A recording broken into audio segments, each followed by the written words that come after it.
Hello, and welcome to A Health Podyssey. I'm your host, Alan Weil.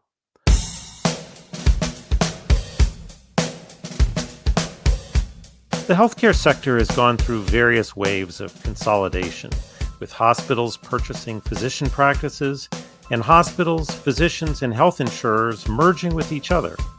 We're certainly in the midst of a consolidation wave right now. 2 years ago, we published a paper that found that more than half of U.S. physicians and 72% of surveyed hospitals were affiliated with one of 637 health systems in 2018. More recently, some have estimated that the 10 largest health systems now control about a quarter of the healthcare market. Consolidation brings with it various opportunities for savings and efficiency, but it also concentrates market power and creates opportunities to raise prices. The effects of consolidation and integration is the topic of today's episode of A Health Podyssey. I'm here with Vilsa Curto, Assistant Professor of Health Economics and Policy at Harvard University. Dr. Curto and colleagues published a paper in the May 2022 issue of Health Affairs assessing trends in vertical integration and joint contracting between physicians and hospitals in Massachusetts, and exploring the effects on prices for physician services. They found notable price effects that varied according to system size and physician type. We'll discuss these findings and more in today's episode. Dr. Curto, welcome to the program. Thank you, Alan. Thank you very much for having me today. This is a great topic, and it requires at least a brief introduction. If we're going to talk about consolidation, we need to differentiate between horizontal and vertical, and we need to understand the trends in these areas. I don't want you to give a whole course lecture on this topic, but just say a little bit about what vertical and horizontal integration are, why you focused on vertical, where we are, and then we'll get into the paper. So, vertical integration usually refers to a merger between two firms that do not operate in the same product market. And so, horizontal integration would refer to firms that are operating in the same product market. So, in the context of healthcare providers, which is what we are looking at in our study, an example of horizontal integration would be a merger between two hospitals, whereas an example of vertical integration would be a merger between a hospital or a health system and a physician practice. That's a great, quick explanation. I appreciate it. And give us a sense, because you're obviously studying this topic, where are we in terms of recent trends around, particularly the vertical integration, which is the focus of your paper? Yeah, absolutely. So it is a little bit hard to say something definitive about the recent trends just because there is no national or centralized source of information that's actually uh, documenting all of these mergers or hospital acquisitions of physician practices. However, I would say most of the evidence we have strongly suggests that there has been a rise in the prevalence of both horizontal and vertical integration in recent years. So, for example, in terms of horizontal integration, there's some really excellent work by Zach Cooper and his colleagues showing that there have been thousands of hospital mergers in the US over the past 2 decades, and that hospital market concentration seems to be an important driver of rising healthcare costs. So, one contribution of our paper is to actually document these trends in vertical integration in Massachusetts. And what we find is that during the time period we study, which is 2013 through 2017, the share of physicians who were vertically integrated or affiliated with a health system rose from about 69% to 78%. So, certainly, there's a good amount of evidence suggesting that this type of vertical integration is rising, and that could have important consequences in terms of higher healthcare prices or other implications for patient care. So, the standard narrative around vertical integration, sort of as I listen to it, has these two sides to it. On the clinical side, there's this notion that patients want to have one-stop shop. They want to have uh, clinicians need to have access to all the information about a patient, regardless of where they receive their care.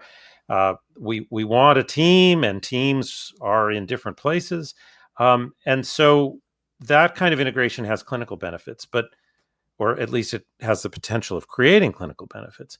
But then we get to this whole economic side, where in theory you could have some benefits associated with savings and efficiencies, but also the market power issue and the funneling of patients. So since your paper focuses on the economic side of this, talk to me a little bit about what is leading to this integration, what we know about the causes of it, and then let's get into some of the effects that you found.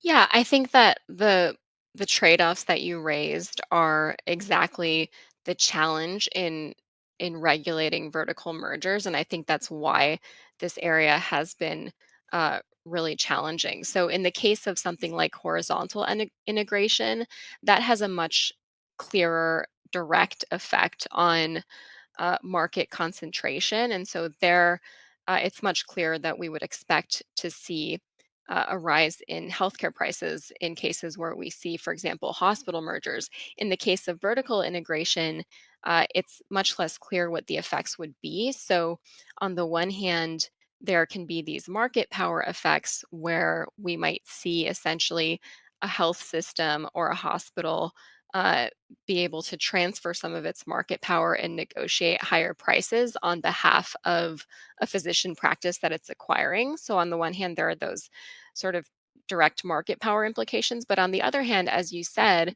one of the key rationales for vertical integration is that it has the potential to create these integrated health systems that could uh, that could result in efficiency gains, in lower costs. It could help providers adopt common electronic health record systems that could be really beneficial in terms of uh, coordinating patient care and improving patient outcomes.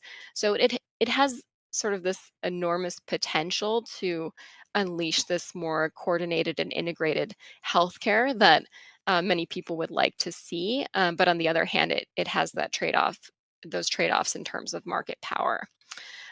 In terms of what's contributing to the rise in vertical integration in more recent years, there are various factors that could contribute to this rise in vertical integration. So one is that there may just be a more competitive landscape among healthcare providers, and they may simply be feeling greater financial pressures.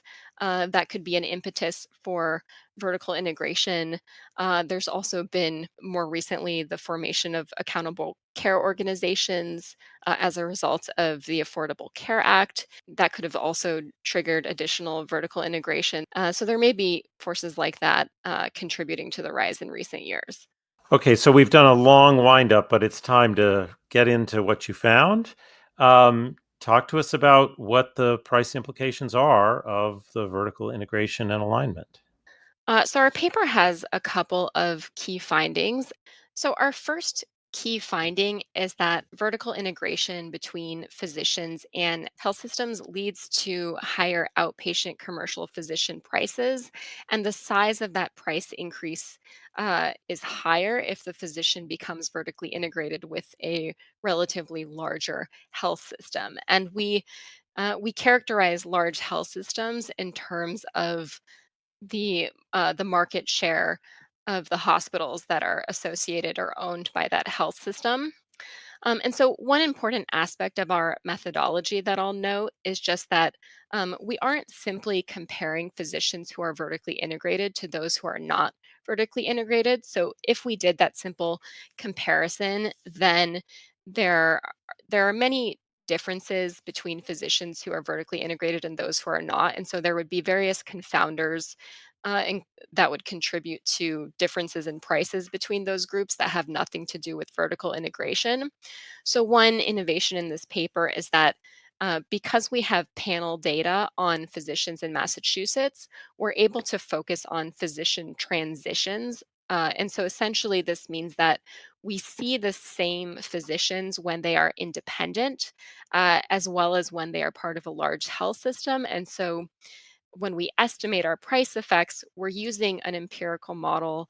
That means we're essentially estimating an average change in prices, where we're only comparing prices for that same physician when they are independent versus part of a large health system. So, using this empirical strategy, we find that when a primary care physician vertically integrates with a large health system, this leads to a 12.0% increase in outpatient commercial physician prices. And when a specialist physician integrates with a large health system, this leads to a 6.0% increase in outpatient commercial physician prices. Well, those are pretty big price effects, and I think we need to try to understand the implications of those. We'll dig a little deeper into that after we take a short break.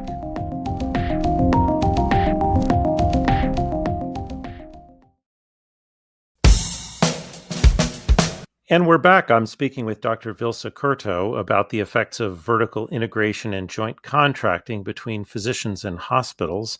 Before we took a break, we heard some pretty big numbers, 12 plus percent price increases for outpatient services when a physician becomes part of a large system. One thing that was notable about the data you presented at the outset is that the numbers are bigger for primary care than for specialty care, and they're bigger for large systems than for small systems. I wonder if you could just say a little bit about those two dynamics to give us a sense of why those might have been the results. Yeah, absolutely. So, in terms of potential price gains, uh, our findings suggest that the primary care physicians are able to raise their prices by about twice as much as the specialists, at least in our setting and for our time period. And so, that is a relatively large difference in terms of the impact of vertical integration. So, in terms of why that is, we think that it has to do with some of the underlying mechanisms that might explain why we would expect vertical integration to lead to an increase in prices. So, in the commercial market, so these prices are being set as a result of negotiations that are happening between healthcare providers and insurers. There has been a lot of really excellent work documenting the fact that these prices are very much affected by healthcare providers' market power. And so this suggests that when we're thinking about the potential effects of vertical integration for primary care physicians and specialists, we would expect these effects to largely depend on basically the gain in market power that these physicians are obtaining as a result of this vertical integration. And so, in essence, what we think is happening is that um, prior to the vertical integration taking place, these physicians are negotiating payment rates with payers by themselves, and then after the integration takes place, the health system is negotiating these payment rates on behalf of these physician practices. And so, what we're finding suggests that this increase in prices is larger for the primary care physicians, and that's probably a result of the fact that they're seeing a larger gain in market power as a result of having the large health system negotiate prices on their behalf.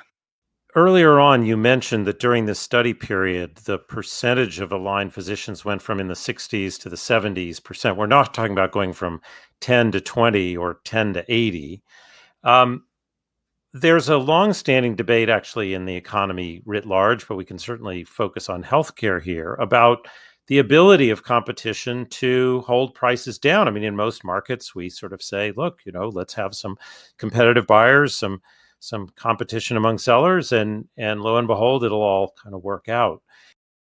I'd love to get your sense of whether we think there is a viable competition-based strategy with respect to physician prices, or are we just sort of stuck in a world of of things going up because there just can't really ever be a market here? Yeah, I think it's a really important question, which is essentially, what are the gains that we are getting from the role of competition in the U.S. healthcare system more broadly, but more specifically in terms of setting commercial prices. I do think that competition can have it can have a valuable role in certain parts of the US healthcare system. So for example, there are some large public health insurance programs like Medicare and Medicaid where we see that many of the health benefits are now being provided by private managed healthcare plans that are competing with one another. That's an example of competition among health insurers where there might be some sort of value in terms of delivering lower prices or at least expanded benefits for patients. I think the type of competition we see in this specific context that's relevant for this paper is very different. So, what I mentioned earlier was that commercial prices are being determined by this incredibly opaque process where healthcare providers are negotiating prices with individual insurers. And in principle, these insurers can act as these informed agents who could negotiate lower prices with these healthcare providers on behalf of employers or patients or other ultimately the consumers of healthcare or patients. But I think there's been a lot of recent work showing that, first of all, these prices are extremely high, and at least compared to Medicare prices, and that there is enormous variation in the prices that are paid by different insurers, even at the same hospital or even with the same healthcare provider.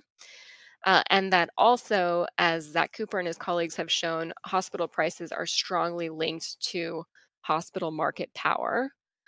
And so I think our study ties into this area because we are essentially finding that physician integration with large health systems leads to higher prices. And so this suggests that this concentration of market power in the hospital sector is also spilling over into the physician market, at least in the case of this type of physician hospital vertical integration. So, in a typical competitive market, you would hope that prices would mainly be a reflection of underlying costs. And the idea is that firms would compete and they would lower their prices and get closer and closer to those underlying costs. On the other hand, I think that in the markets that are being used to determine commercial prices, we have this price setting mechanism that involves these negotiations between healthcare providers and insurers. And in that case, the prices seem to reflect the relative market power of those two entities who are part of the negotiation. And there's no close tie between those prices and the underlying costs. In terms of how competition is being used to determine these prices, I'm not particularly optimistic because there's no real reason why this type of price setting mechanism would serve to hold down prices. So, given the push in the health sector to create these vertical alignments for clinical and patient continuity reasons, as well as economic reasons, uh, it sounds to me like you're skeptical that even if we had sort of aggressive review of these kinds of arrangements, if we could even have good data on them, or tried to unwind them, which seems like a problematic approach, that would actually benefit anyone. So, are we just sort of stuck in this world where we're going to go from 60 something to 70 something to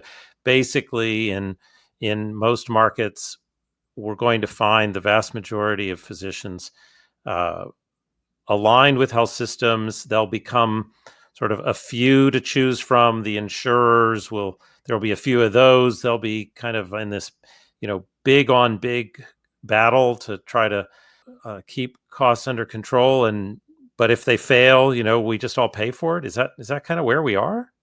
I think there are a couple of difficulties with this particular question of what we would expect the longer term effects of this type of vertical integration to be. So I do think that there is still a relatively compelling story behind the push toward vertical integration. So, in particular, there are these really fascinating examples out there of fully vertically integrated health systems like Kaiser Permanente or Intermountain Healthcare or organizations like that. So I think there's limited causal evidence on this, but there's also a lot of suggestive evidence that these health systems report a high degree of patient satisfaction and also seem to be relatively efficient and relatively good at providing high quality care. So I think this just begs the question of whether it makes sense to promote the formation of these types of vertically integrated health systems in other areas as well. So it's attractive to think that maybe we could promote the formation of a bunch of sort of mini Kaiser like organizations across the country. But I think the difficulty is that it's not clear whether those types of organizations can be replicated elsewhere or whether the type of integration that we're seeing is actually going to accomplish replicating those types of organizations. So I do think that every merger is different and every merger needs to be evaluated on a case by case basis. So I think that there are models for where local oversight can be really valuable. So, for example, one thing that's interesting about the Massachusetts setting that we're looking at is that Massachusetts had a healthcare reform law passed in 2012 that included various provisions that were explicitly targeted at controlling rising healthcare costs. And one of those provisions was the creation of this independent commission called the Massachusetts Health Policy Commission. So they are actually able to review proposed mergers between physician groups and health systems, and even though they don't have the authority to actually reject mergers, they do issue these cost and impact reviews of proposed mergers, and those reviews appear to be relatively influential. So there are several anecdotes of proposed mergers that ultimately ended up not happening because of an unfavorable cost and impact review. So I think that that type of local oversight can be really valuable at the state health policy level. So as we come to a close, what I'm hearing is a cautionary tale, but I want to read the tale a little bit back to you and see if you think I'm getting it right.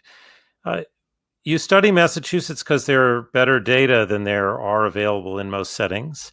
You find a significant price effect, even though there is this overarching state statute and regulatory structure designed to keep cost growth under control.